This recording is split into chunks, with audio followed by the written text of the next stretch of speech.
Hi, my name is Stephanie Bendixson, and I'm your host for the Business of Indie Games Virtual Summit for 2018. And I'm thrilled to introduce Anthony Palma, who I'm talking to today. Welcome, Anthony. Thank you for having me, Stephanie. So Anthony is the founder and CEO of Jump Gaming. So Jump is basically an online video subscription service with kind of an emphasis on independent games. Before it was Jump Gaming, though, the company was actually founded as Kermdinger Studios, an indie game development studio that worked on a game called Stunt Runner, which now finally lives on Jump. Anthony was also the founder and director of the Core Labs Game Accelerator at GSV Labs starting in 2015, where he mentored more than 50 different indie game development studios to help them understand the business side of game development, which is what we're all here to learn. He's a graduate of the prestigious Carnegie Mellon University Masters in Entertainment Technology programs. So welcome, Anthony. That's quite a background and super interesting to see that you made a switch from indie game developer to sort of building a subscription-based platform for games. Yeah, what got us into Jump originally was the idea that discovery was completely broken in games, and particularly for indie developers, because we went through that ourselves. We founded the company in 2012 as Kermdinger Studios working on Stunt Runner, and around 2013 it was when we were getting ready to launch. And unfortunately, that was when Steam Greenlight went live. And Right. So we saw this shift in, the way that people were able to distribute their games. We saw this flood of content because, we'd already seen the democratization of game development tools like Unity and Unreal going free. Now you could put your game on pretty much the biggest platform there was and get in front of millions of people. And so we saw this huge surge in games, and that hasn't slowed down. There's something like 550 games a day that launch now. So coming from the world of struggling to get your game discovered, it was something that we wanted to be able to solve with Jump. So how have indie games fared on their own, I guess, in the present environment, in your opinion? It's gotten really tough. We'll see even some of the biggest developers with massive followings sell like an order of magnitude less copies than their previous game. And I think that there's still obviously some very good successes like Stardew Valley and Celeste and some games that we see get a lot of press. But it's not necessarily translating to sales as much as it did, 5 years ago when you would hear about a major game in the press where they would sell millions of copies across multiple devices. And so it's becoming more and more challenging because there's just more competition. There's more marketing dollars being spent. There's more games launching every day, and it's getting harder and harder to reach your target audience or just to get discovered by any audience. So as much as the games industry is continuing to grow and there's more of a pie to eat, I think it's getting cut into smaller pieces as more content gets released on more platforms. What kinds of advice were you providing to studios during your time at GSV Labs? So the biggest thing I struggled with as an indie development studio was understanding how the hell to run the business. I think that was a huge challenge because I came from a development background. I was a coder. I had no idea how to run a company. So our focus was on teaching them the business side of indie game development. And we would do that we set up a curriculum that was all online. They would just tune in from wherever they were in the world. And we would host webinars where we would have a guest speaker that would be like former CEO of Sega or somebody from the indie mega booths. Really cool people would come in and talk about different topics that would help them kind of get the basics of like how to form and run a company. And so that was the big focus. We had a demo day and we did some cool stuff with getting their game in front of playtesters and other groups and publishers as well. But the main focus was turning them into entrepreneurs. Do you feel like, in the current video game environment, indie studios have really been able to, I guess, maximize the full profit life cycle of their games? It's actually one of the things that we talked about a lot in Core Labs, and partially where the idea for Jump came from too, was that there's not really a whole lot you can do with your game after launch. So I think a lot of indie developers focus really hard on launching their game on Steam or Xbox or whatever platform they're going to. And then they're like, well, now what do I do? And there's humble bundles, but you have to get selected for those. And that's kind of a flash in the pan. And then there's other sales, like Steam sales will pop up where you can, again, get a flash in the pan. But really, it's just like several discrete flashes of sales spikes. And it's really hard to forecast the budget off of. So we wanted to do something with Jump where we built a new long tail revenue opportunity and help explain that to developers and how this fits into their life cycle, right? We're not trying to replace premium sales. We would very much like to complement premium sales where we fit into later in your life cycle once you've already launched and gotten all the sales you can get. And I think that's a big piece missing from a lot of people's minds today, because there's really just not a good solution for it yet. So can you explain to me, if a studio puts their game on Steam and get paid full price for that game, how would coming to a service like Jump benefit the indie studio versus sort of just putting it on sale? So we pay out a completely different model. Being a subscription service, what we do is right now we actually take 70% of all the revenue we make from subscriptions and pay that out to developers and split it up based on playtime. Right. We're actually going to be moving to a model because by the time this video goes live, we'll have talked about it. But we're going to be moving to a model where we pay developers a flat rate, regardless of our revenue, for every minute that their game is played.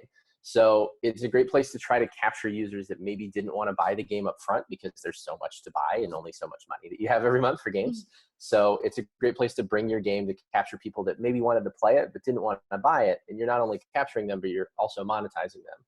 So it's a new way to think about monetization. And that's why we think it's a good complement to premium sales, where we may make more for some games, like a Fortnite or a really replayable game like FTL would do really well on a payout-based service like ours. But some really short games like Firewatch would be much better served on Steam, getting individual sales where their per user payout is much more significant. So there's a right time in the life cycle, and we want to just fit as a different model at a different time in the life cycle, depending on the game. I mean, there are some services, though, that are touting games being on their service the same day that it hits the market. I mean, is that a good idea for studios? Depends on the type of game. I think the couple references I threw out are a great example of what can and can't work. I worry about short form games that would launch on day one on a service like this, because they may only generate like $1 or $2 maximum per user. Because a lot of the other services like ours pay out like this, they pay similar rates too. And so it's, you might make $1 from a user. Whereas if you went and sold that same user a copy on Steam, even if you were selling it for $10, you'd make $7 from Steam. So the services like ours would benefit from being on an hourly based payout system early. So replayable games like roguelikes or the new battle royales that are everywhere, all these games that have a ton of replay value would be great as day one titles on a service like ours, because they could potentially make more money from their users on our service. But not every game we think would make sense. So we try to work with developers to find the right time to bring their game to the service. I guess as well, with several distribution services out there, how do indie developers go about making the choice to choose the right one? That's a great question. I mean, it's really about which audience you'd like to reach. And so you can kind of evaluate each individual platform and try to understand where your best shot of getting to that audience is. Right? If you have a mainstream game that you think would actually break through the noise on Steam, or if you have a relationship with people there for publicity and promotion, that's a great place to go, because there's over 100 million users. The same thing with mobile. If you can get your game promoted, going directly to the stores there is a perfect way to do it. But if you are looking if you have like maybe an art house game or an indie based game, services like ours or itch.io or other platforms that focus on the quality of the creator are a great place to get your game discovered, because there's a heavy focus on curation. So I think it's really about matching your game with where the target audience is. And while everybody's on Steam, you have to figure how you can actually break through and get to that audience to figure out if that's the right platform for you. Would you recommend a studio put their game on multiple platforms, or like all of them? I mean, yes, if you have the resources to do it. Across all the PC platforms, it's not too much work. So I recommend that, putting it on a humble store, itch.io, everything that you can, because you reach as many users as you can in different visibility, different places. But going to like Xbox and PlayStation and all the different services out there, it takes work. And to do all that, it's a lot to put it on a new platform. So as long as you've got the resources and you think the audience would be there, put it on as many as it makes sense. Do you have any tips for studios trying to sort of negotiate using these services? I think the biggest thing is trying to get discovered. Right. Right. If you can get even like a day or two, for example, on the front page of Steam, that's this massive spike in sales and a bunch of notoriety, and it's a huge benefit. So you don't have to negotiate on, like, for them, for example, you don't have to negotiate terms or deal splits, it's just like, please put me on the front of the store. But with other platforms like us, for example, you can negotiate in advance on revenue. So if you're like wary about our payout model, we'll actually give you some cash up front, and then we'll recoup it over time from the revenue you generate on the platform. So it alleviates the risk of coming to a new service. That is definitely negotiable across all platforms as well. If you're going to any of the consoles too, a lot of them will do some sort of advance on revenue as well, if you just know who to ask and what to ask for. And are there steps that indie developers can take now if they're sort of still in the stage of building their game and in development to kind of plan for a long tail in the development process? Yeah, absolutely. I think there's a bunch of steps to plan really, and starting early while you're still in development is way better than trying to figure it out after you've launched. Right.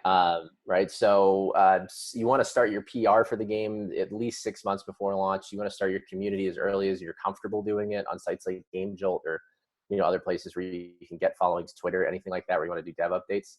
I think as far as trying to think about the long tail cycle of your game, you want to look at all your options for distribution, try to figure out what the path through them is. So if you have a replayable game, you might want to think about putting it on a payout based model like ours or any of the other services out there. If you have a 1 hour, really short, obscure game, you might want to submit it to Indiecade and then put it up on itch.io. I mean, I think thinking about it as early as you can to make sure that you're planning out your roadmap is incredibly important. And definitely want to do it way before launch. You don't want to get to launch and go, now what? It's interesting too, because this model has been around for quite a while for things like music and TV and movies and stuff. Why do you think it's taken so long to, be a service like this for video games?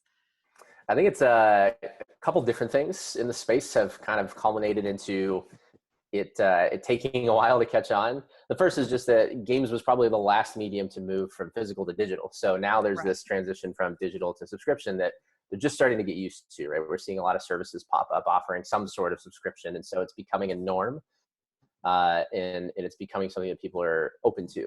The second is that really the technology wasn't there until now for us, and which is us in retro indie games, some AA titles, and some slightly older AAAs. But streaming is the big talk of the town, right? Everybody talks about the future is streaming and everything going there, but the challenges associated with both the technology on that and the cost of the technology have made it prohibitive, and that's why you haven't seen it in a good form today. The subscription services that use streaming that exist, but they're latency heavy, and you can't play any VR, you can't play any competitive games, and so it's kind of limited in what it can offer. So we're just starting to see the technology come together at the same time that people are okay with the business model, and so it's going to culminate into like us actually being able to exist as a company and be able to grow and offer like an ideal experience that doesn't break your bank.